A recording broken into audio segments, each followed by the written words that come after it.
Thank you, gentlemen, for being with us this morning. We're the United States Military Academy. We're so excited to be here, and thank you for contributing your time to this. So we're going to be talking about the spies in the Hanoi Hilton today. My name is Cadet Annalise Callahan. I am a second-class cadet at West Point. I'm a double major in law and legal studies, so I'm super excited that we have a lot of law considerations in this, and political science with a minor in diversity and inclusion. I'm Cadet Sam Herzog, also second-class cadet, international affairs major. My name is Charles Batkin, Cadet Charles Batkin. I'm a philosophy major, and I'm a third-class cadet at West Point. 30 minutes? Would you like a 10-minute, 5-minute, and 3-minute warning? That'd be great. Okay, verbal? That's good. Can you do visual? Okay, yeah. Sounds good. Thanks. All right, we'll start your timer whenever you start speaking. So I'm going to begin with the agenda that we have for today. So beginning with Sam, he's going to give the background on the case that we've been given. I'm going to then launch into the ethical position, give the bottom line up front on what we're going to be debating here today. Then we're all going to be talking on the foundations of the case, and we're going to answer the specific questions that were given in the case file. So we'll begin with discussing the infamous Hoa Lo prison in Hanoi, pictured here. It was originally constructed during the French colonial period, repurposed by the North Vietnamese regime to house American POWs during the Vietnam War, especially pilots shot down conducting operations over North Vietnam. Now, prior to 1970, conditions and treatment of prisoners there was quite severe, and it was sarcastically dubbed the Hanoi Hilton as a result. Prisoners were subjected to abuse, torture, and intimidation for intelligence and propaganda purposes.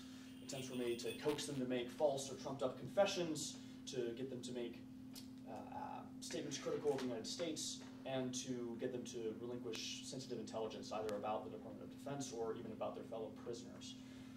But in 1970, conditions were eased somewhat, and prisoners began receiving mail packages from outside, which also meant that heightened intel gathering capabilities and communications capabilities with the Department of Defense back home in Washington, D.C. were available. Microdots and microfilm could be smuggled in, and even small radio transceivers could be smuggled in. This also meant that prisoners were able to interact with each other more and meet in large groups, which contributed to the centralization of a formal chain of command. Originally under then-Commander James Stockdale, who spearheaded the efforts to communicate with the DoD back home, but then he became the deputy under Air Force Colonel John Flynn. So the ethical bottom line up front that we're going to give is that the escape attempt that Captain Dramisi tried to engage in when he subverted the chain of command was not ethical, that it did not meet the threshold of what an ethical escape would look like, that his subversion of the chain of command was militarily unprofessional and undermined the obligations that he had set out in the Code of Conduct, and that the subsequent decision to deep six the plan was correct, ethical, and militarily sound. With that, why do we regulate the conduct in war, right? There are a few different reasons, and these translate into kind of the relationship that we'd like to elucidate between ethics and law. So the first thing is that the law of armed conflict, as it codifies ethical principles guiding our conduct, allows us to distinguish war and armed conflict as a form of violence from riot, from piracy, from insurrection, from forms of basic criminality. And under this premise that we operate under, that when there are just conditions, certain acts that would otherwise be morally repugnant are permissible, we can lend dignity and sometimes even honor to the soldiers that are involved in the sacrifices of these acts and the service that they contribute to the interest of their nation, especially when that nation is operating under a just cause. The second reason is that the idea of indiscriminate violence, right, poses the idea that war has an end of violence, that violence is an end in and of itself, right, which is antithetical to the fact that war is a form of violence that is conducted for political means of other countries. And to the extent that this is true, even at the extreme of the argument that all necessary acts to attain victory and to achieve what is the goal of a war are permissible, even this implies that only acts that are necessary are permissible, and to that extent, anything that is unnecessary, whether in terms of its suffering, its necessity, its proportionality, any of these concerns can be prescribed. And this is utilitarian in the sense that when we guide ethical conduct in war, we seek to reduce the harm that's contributed to the greatest number of people possible. Now, going beyond this, why do nations submit themselves to regulation if they're fighting for something like survival or like the principles that they're fighting for?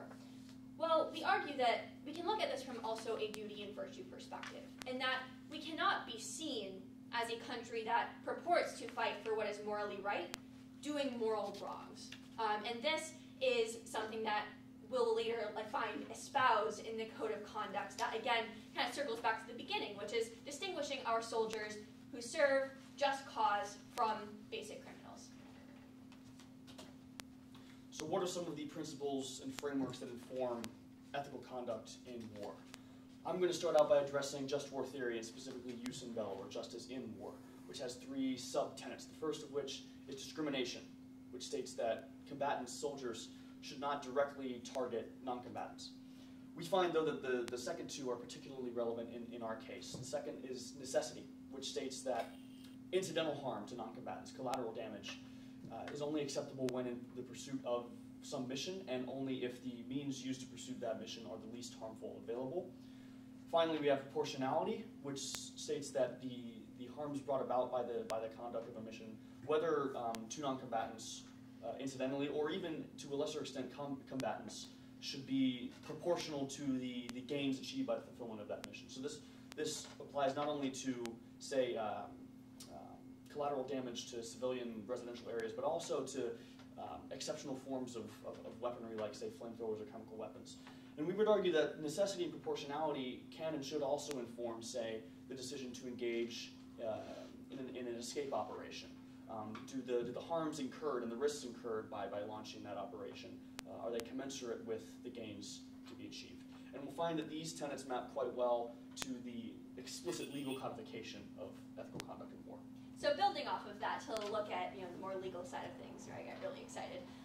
The first part, when we look at distinction, right? This is the principle that at all times you must distinguish between combatants and civilians, and between civilian objects and military objectives. Attacks may only be rendered upon combatants and military objectives. This comes from Article 48 of Additional Protocol 1 to the 1977 Geneva Conventions.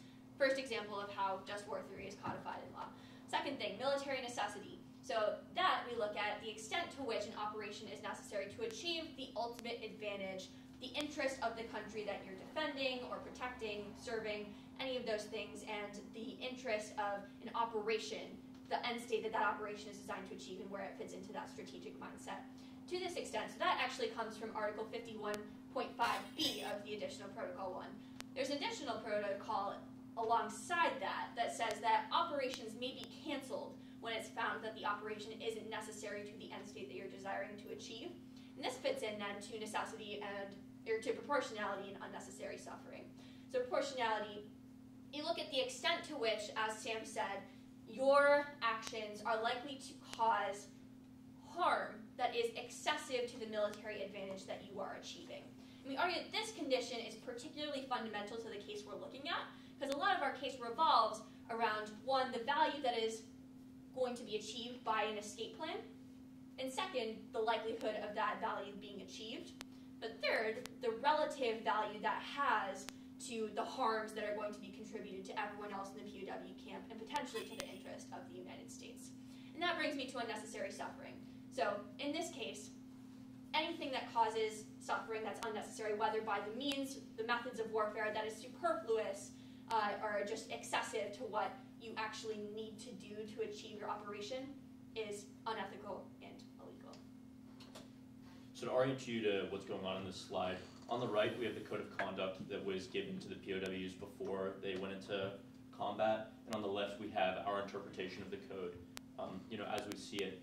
So the code of conduct essentially is a description of what armed forces members are obligated to, but most importantly provides a way for all members of the armed services, if they're held prisoner of war, to return with honor. So to go through it briefly, it begins by saying that as a member of the armed forces, you are fighting for our national interest, and you are expected to you're obligated to give your life in that defense. It follows then with Article 2 that you will never surrender to the enemy as long as you have the means to defend yourself. And then with Article 3, if captured, you will continue to resist. You will attempt to escape whenever possible. You will aid others in their attempts to escape wherever possible. And then continuing on with Article 4, that prisoners will prisoners will keep faith with their fellow prisoners, but very importantly will also do everything in their power to protect their comrades. Article 5 gives an explicit description of what information a prisoner of war can share. So that's things like their name, rank, their date of birth, and their service number. And then finally, Article 6 obligates soldiers to the fact that all of their actions as prisoners of war are their own, and they are to feel themselves morally responsible for what they do. Right, so to build off of that a little bit, there is a commentary to the Code of Conduct that's provided in Army Regulation 350-30. And what a commentary is, it's very common in the law of armed conflict, particularly when you look at the Geneva Conventions, when you look at the International Committee of the Red Cross. They'll frequently provide these interpretations of statutes, especially when they have ambiguous language, to provide what is often a legally bearing source of evidence as to why someone should be held accountable in a certain manner. So those commentaries are often used in the International Criminal Court when we're looking at war crimes, when we're looking at a whole range of different things to determine whether someone is in line with the principles that are set forward. So to expand a little bit upon what my colleague was talking about, with respect to Article 1, the duty to protect the United States and to be willing to sacrifice your own life in the goal of pursuing those aims, that speaks to this unlimited liability contract, right? And the law of war and just ethical conduct in general rest upon this foundation because it is impossible to have good order and military discipline to the extent that you can conduct successful operations that are likely to return value without the discipline necessary to adhere to a chain of command, to do basic things right, all of that. But in addition, it's very hard to hold people accountable if you can't trust them when their own freedom or life is at stake to put the interests of the organization and the cause before their own, right? So we argue that in this framework, this is the principal duty of soldiers. And when we look further down, so the second, never surrender, there are certain conditions upon which, the means to resist and surrender are considered exhausted. But the bigger thing here is when we look at resistance and escape. So the provision itself basically says that you must take advantage of the opportunity to escape anytime it arises. The commentary states that you can only do this under the guidance of senior military personnel. And this is particularly important to our case because the senior military personnel at the Hanoi Hilton did not approve the escape plan. Nor did they approve the communication that took place outside of that chain of command straight to Washington. Moving on to Article 4. So Articles 3 and 4 are intentional a little bit. We'll elaborate upon that more further. But the main point of Article 4 is to look at harm to comrades, but also an explicit provision stating that you must obey the legal commands of your senior military officials, which is very important because it's in many ways in line with the commentary of Article 3. With that, you look at permitted sharing of information. That one's relatively straightforward. 6, responsibility for actions. This is another one that we consider particularly important because in the law of war, commanders can be held responsible in an operational setting for not doing their due diligence when they're in the operational planning process. So whether that constitutes negligence in the planning of whether an operation is actually sound, whether the organization has the capacity to support it, whether the operation is likely to succeed, all of those things factor into this process, and if they don't do their due diligence, they can be held accountable. The same thing applies in a POW context, and that's important to point out because to the extent that a person in the chain of command or any other military official breaches any of the codes of conduct or legal regulations, there are ways in which they can be held accountable outside of that context. So let's return now to the case at hand. Air Force Captain John Dramisi was among the POWs at the Hanoi Hilton, and he was one of the biggest proponents of frequent escape attempts. In 1969, he and another officer made an attempt of their own and were quickly recaptured afterwards and brought back. And this resulted in rather brutal reprisals against the entire prison population. However, Captain Dramisi wanted to make another attempt in 1972, and he was a member of this escape committee, which was under the supervision of, but sort of separate from the chain of command led by Commander Stockdale and Colonel Flynn. Now, Captain Dramisi attempted to directly communicate with the Department of Defense in an attempt to get their endorsement of this plan, which entailed escaping from the prison itself and commandeering a boat to sail all the way down the Red River to the Gulf of Tonkin, where they would be picked up by Navy SEALs. Now, President Nixon gave this endorsement in the form of sonic booms set off by blackbirds flying over Hanoi in May of 1972. But, as has already been alluded to, Commander Stockdale and Colonel Flynn disapproved of the plan, and they did not communicate directly with Washington about it, which proved problematic later on, as we'll see. So I'll be taking question one. So what I'll be looking into and trying to elaborate on is how does Captain Dramisi's interpretation of the Code of Conduct shape the arguments that he made in favor of the 1972 escape attempt? And then following on from that, I'll try to evaluate the tensions that we can see between Article 3 and 4, and perhaps how that would inform what an ethical escape attempt would look like.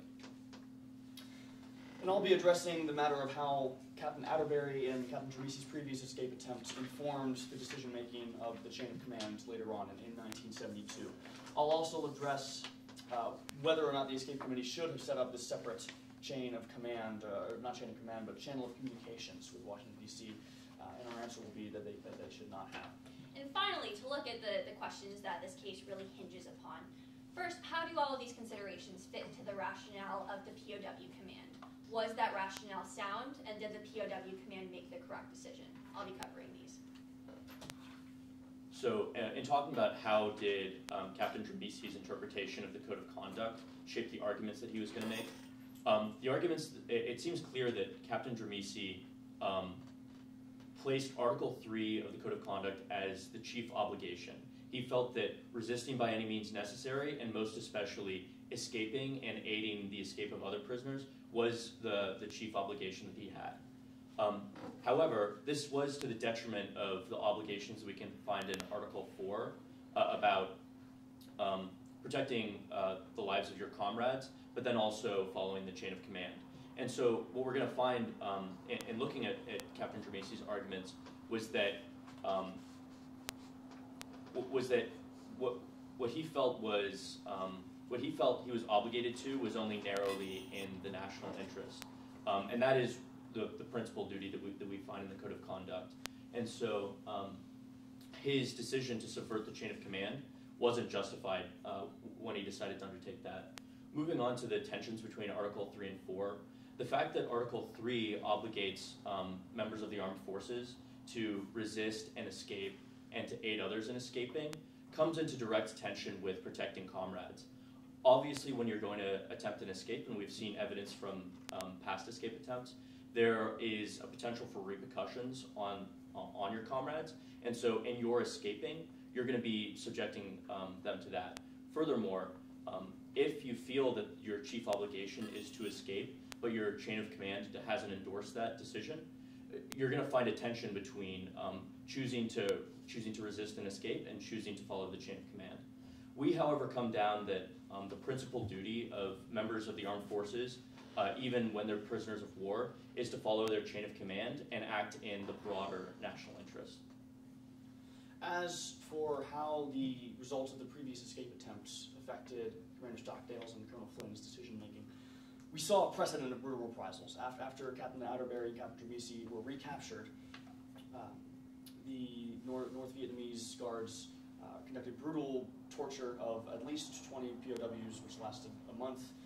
In fact, this resulted in the deaths of at least one of them, but equally significantly, perhaps, is that shakedowns of prison cells occurred, which jeopardized the intelligence gathering capabilities of the POWs, jeopardized their communications with Washington, which had a lucrative value to the war effort.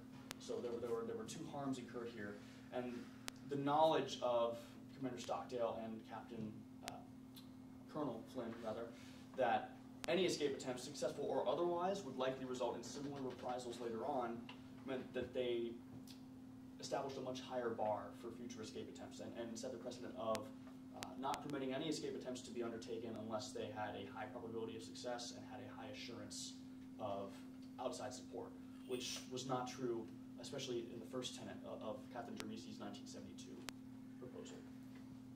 As for the channel of communications, we would argue, as I hinted at earlier, that the decision of the escape committee to try and communicate directly with Washington, directly with the Department of Defense, was a circumvention of that chain of command, was insubordinate, and though not intentionally, it misled the president as to the degree to which there was a consensus already among the POW population that they were all behind this plan, which was in fact not true.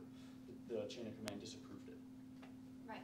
With that, I'm going to move on to the rationale, right, and think about the different tenets of it and whether it was sound.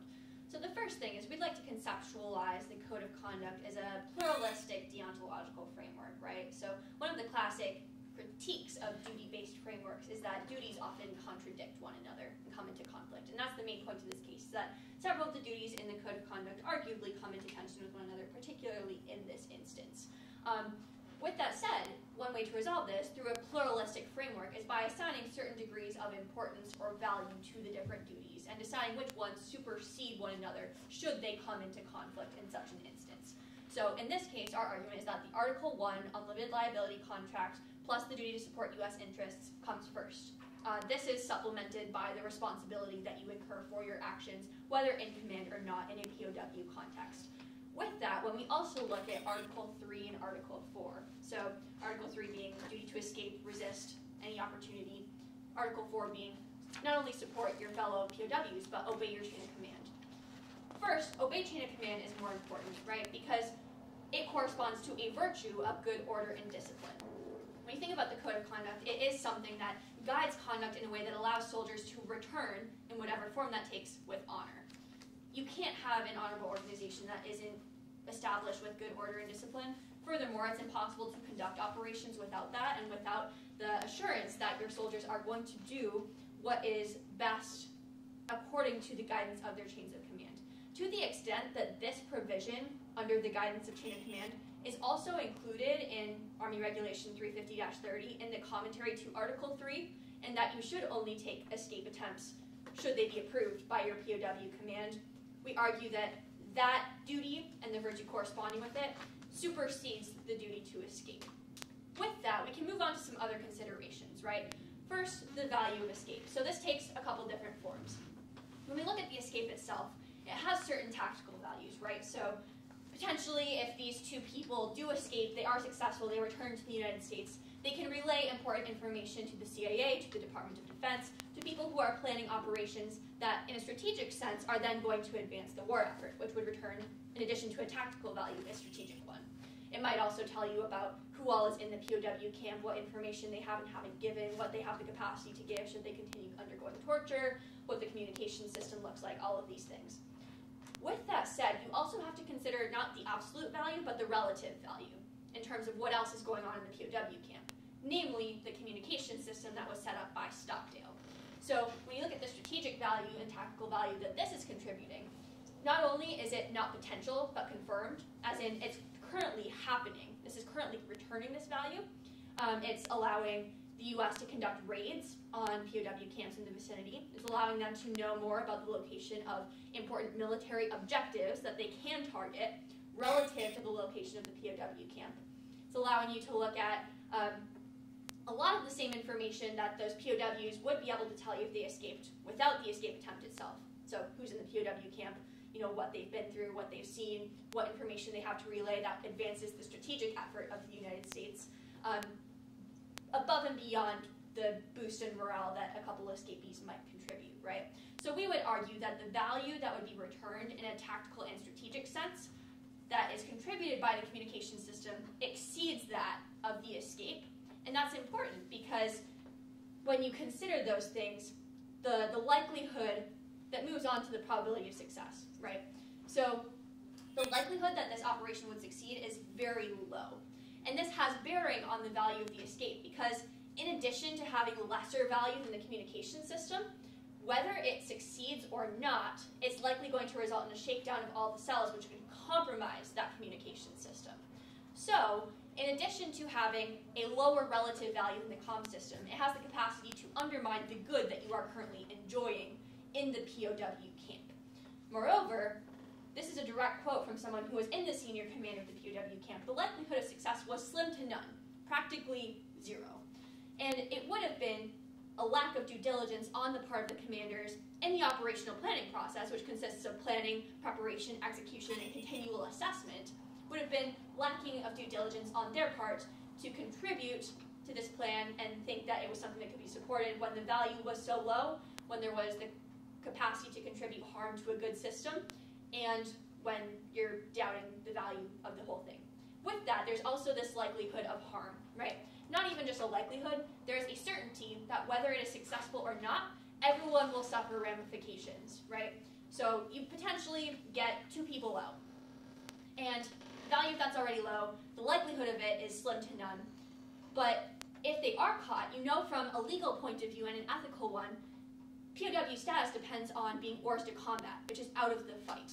If you actively attempt to rejoin that fight, you cede some of the privileges that come with POW status. For instance, it does not constitute a war crime or a grave breach for the enemy to shoot you.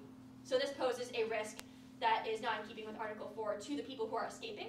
But based on precedent, we also know that it is a certainty that whether they are successful or not, they will face reprisal in the form of torture upon the instance that they are caught.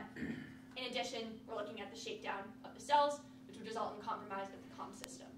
This all is kind of utilitarian, but it links back to this deontological framework, because the evidence of the case makes an important suggestion as to why the rights that we prioritize in that framework are more important than the simple obligation to resist and escape.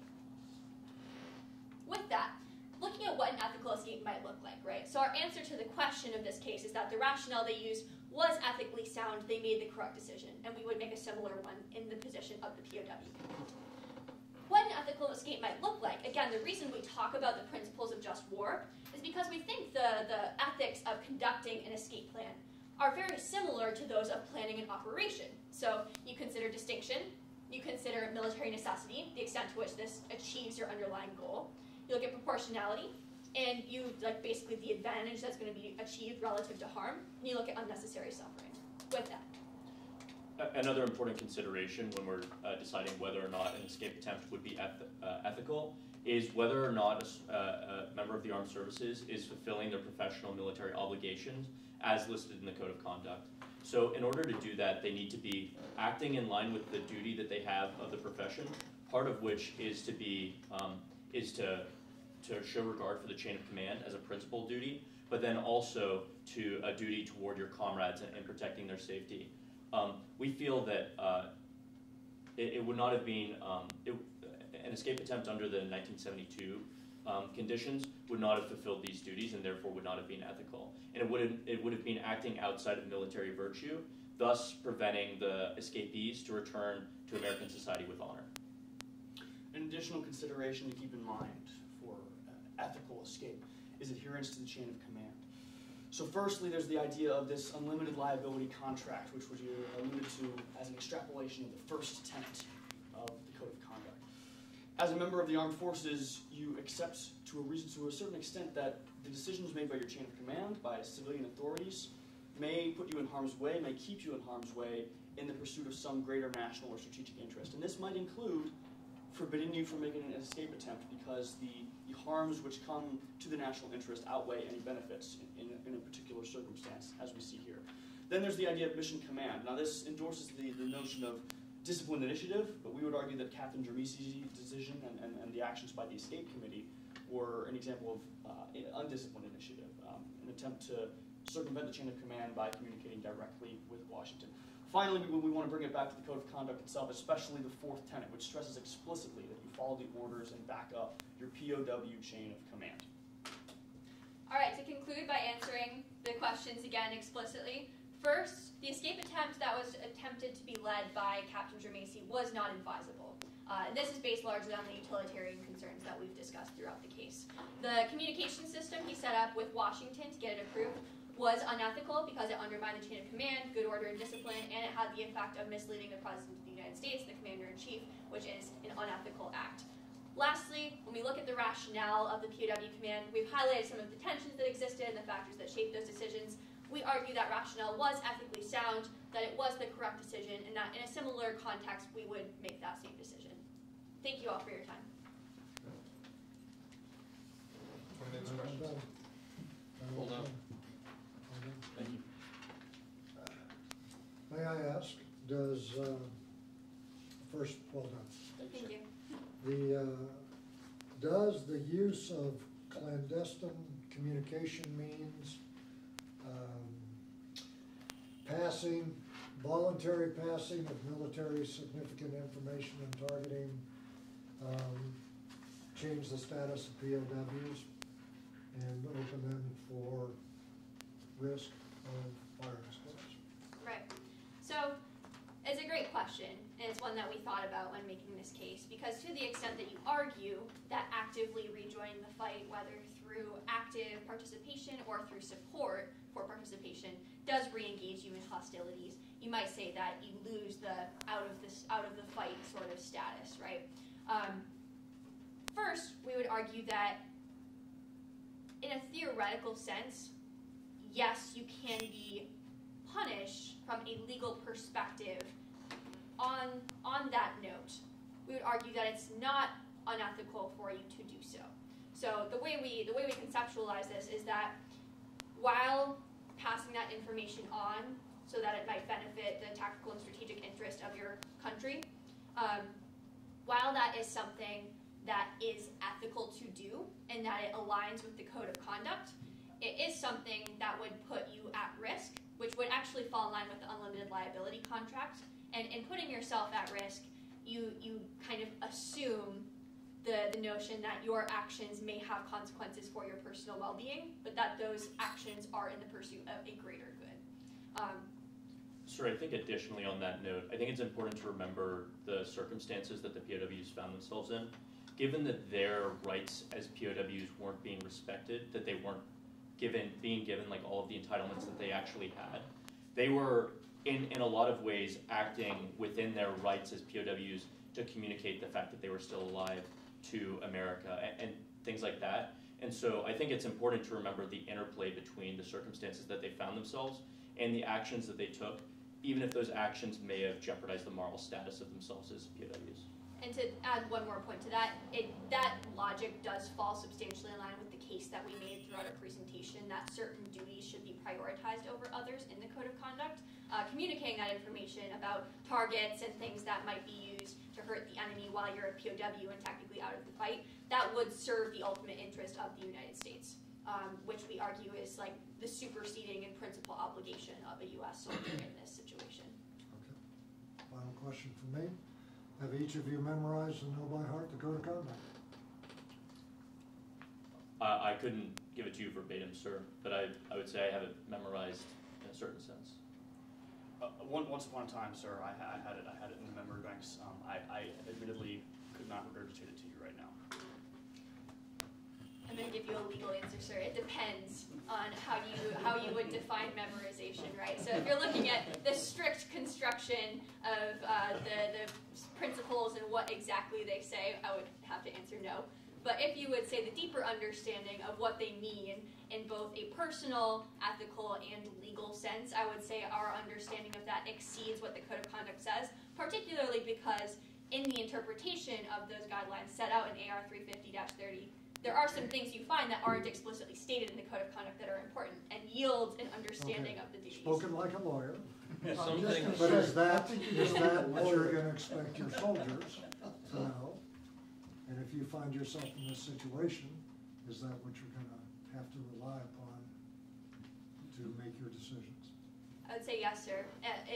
In a position where I'm leading soldiers, I would want them personally, and this is something we do at West Point with knowledge frequently, it's less important to memorize the exact wording than to understand what it means and how it applies to your conduct.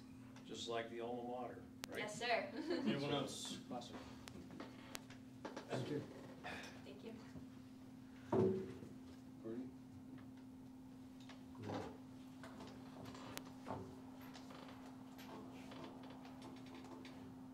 One of the questions in there has to do with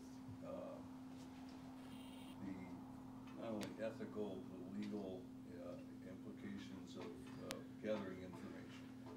And you said, yeah, okay, it's the greater good. That's okay. There's an understanding of that. Do you think that at any point along the line that was exceeded, that you could tell? To clarify the understanding of the question, that the capacity to relay like information was like not proportionate to the advantage it was contributing, or that it just exceeded what was ethically advisable? The latter. The latter? Okay. I think, and we did talk about this in preparing, I think it can be a good, but it can be a good that is not necessarily, that an armed service member might not necessarily find themselves obligated to. The term in philosophy would be a supererogatory good. The fact that it is something that their duty might make them feel obligated to, it is good for them to do, but jeopardizing your moral status as a POW, we found was something that you couldn't ethically require a member of the armed forces to do, and therefore we couldn't find in the code of conduct like a duty or an absolute duty or an obligation for soldiers to act this way. To go a little bit further, sir, I think the only instance in which you might argue the capacity to ethically relay information was exceeded is in the case where Captain Germacy went outside the chain of command, circumvented it, and went straight to DC. Because the effect that had was not only to circumvent chain of command, which is bad for good order and discipline and the virtues of honorable conduct that are set out by the code, but it actually had serious ramifications for rescue personnel, right, which are some of the stakeholders. So when you think about the stakeholders, you've got the prisoners of war, you've got potential rescue personnel, you've got the U.S. government, you have families of everyone involved, and you've got the Vietnamese. With this, the rescue personnel were put at risk from just practical, legal, and ethical points of view by the actions that Captain Germacy took to directly connect with the White House. Did you consider the collection and passing on of the information that the POWs did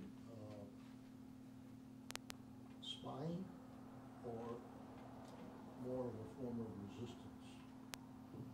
In terms of just how we would classify their actions? Yeah. Do you want to deliberate for a moment? Do you have anything? I would say, I have an answer to the question. I would say the two aren't necessarily mutually exclusive, right?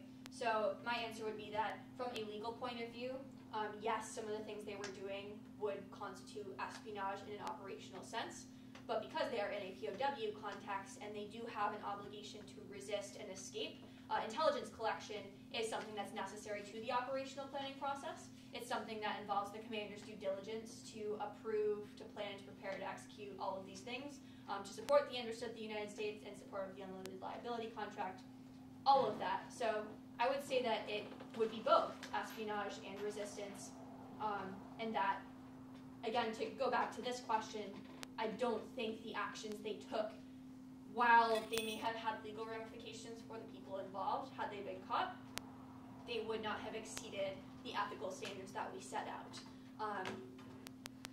according to just war theory and the laws of armed conflict. And I think the difficulty in teasing out the question of whether it was mere resistance or whether it was espionage is just the fact that there were a range of different activities that they engaged in.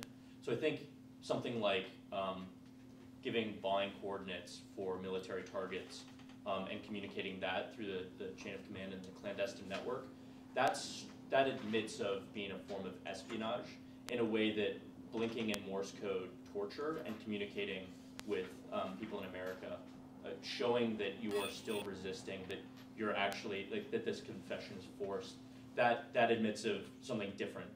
That admits more of acting in line with military virtue and mere resistance. So that's sort of pretty much okay, right?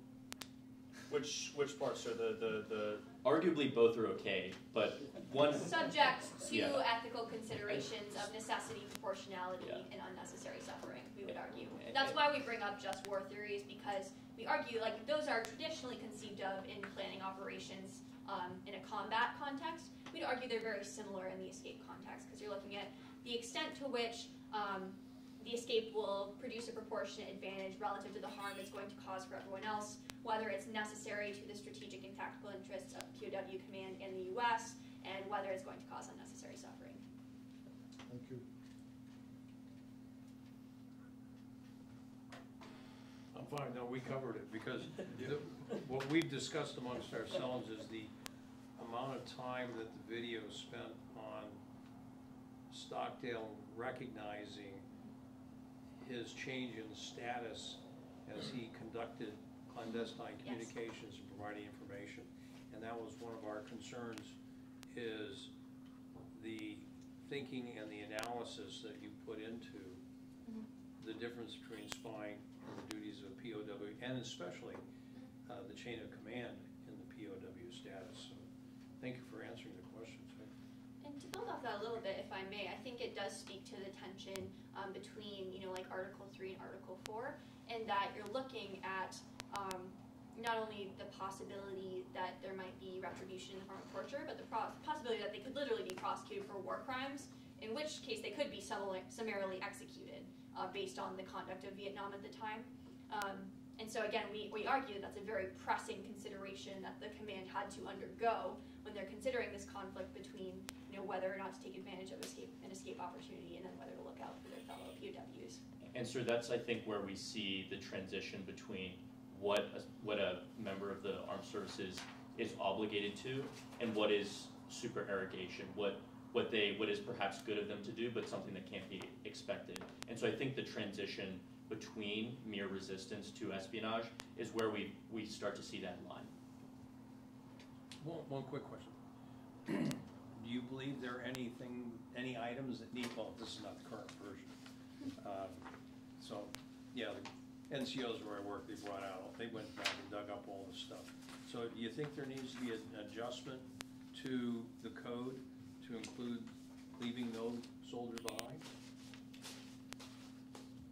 Given that that's already a tenet of other elements of leadership? Yes, sir. The Soldier's Creed being one example. It certainly wouldn't hurt, but I think it's implicit in the tenets which describe taking part in no action which would bring harm to any fellow prisoner of war. An explicit, endorsement of that wouldn't hurt, but I don't think it's necessary. To that point, when we talk about the commentary, right, being the interpretation that's set out in the Army Regulation 350-30, it would be useful, if not amending Article 3 to say escape should be taken advantage of whenever the opportunity arises under the guidance of senior military personnel.